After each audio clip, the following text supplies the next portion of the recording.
I believe I can fly. What's going on, people? Hope we're all doing well. Welcome back to more esports talk. You know, one thing I'm realizing today, when you do this or the same thing like 2,500 times, sometimes it's hard to be revitalized and do it energetically. I want to apologize to all of you guys. I try my best to change it up, but sometimes there are those some days where it just kind of gets a little tedious. It's the same thing over and over again, and I'm not that energetic, so I'm going to try my best to keep that energy high. You know, it's something that's really, really cool out there, something we've actually seen in the past as a reward system for inmates, that being prisoners playing video games as a source of rehabilitation. And this is actually news brought to us down in the Philippines, which is pretty crazy. Yeah, a prison over there in the Philippines is now rewarding their prisoners. Actually put on during a pandemic a LAN event, which I'm not gonna lie, a couple days back we talked about a secret Call of Duty LAN event, which was actually told by Activision to be put online. They said yes, ran it on LAN anyway. There's a few sides to that story, and definitely more details I'll probably be touching on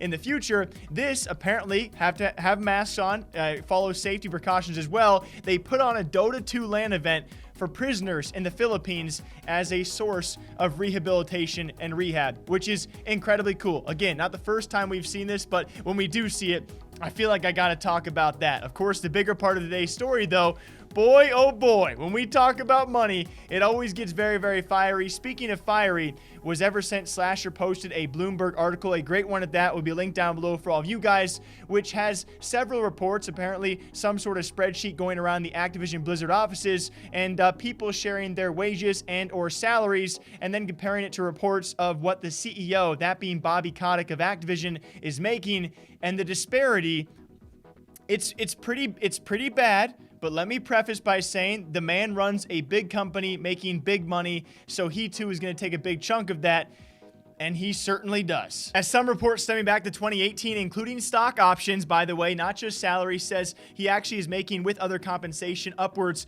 of over $30 million back in 2018. And then new figures and reports in 2019 included in this Bloomberg article said that his compensation could actually be as high as $40 million.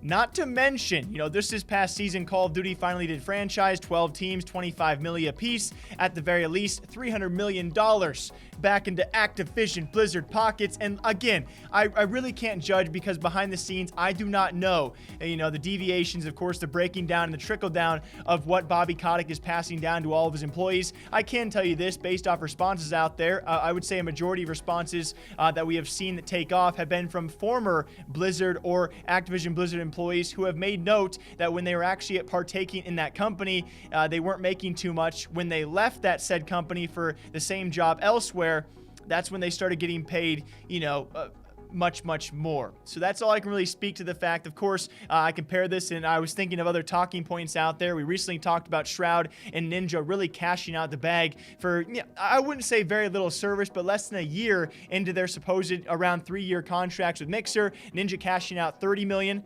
Shroud $10 million. It's crazy to think about that Ninja, what he cashed out for a supposed 3-year deal in less than 12 months being $30 million. Bobby Kotick is pulling that in with stock options in a single year, just about, it seems, every single year, with the increase of the Call of Duty franchise alongside other games under the Activision Blizzard umbrella. Bobby Kotick is making a good chunk of change, but to play the flip side of the coin here, guys, you know, to defend him a tiny bit, he's also, you know, a big part of a multi-billion-dollar franchise, especially with how Call of Duty is doing now and their sales. And of course, Call of Duty Warzone going to have a bright future, so it seems.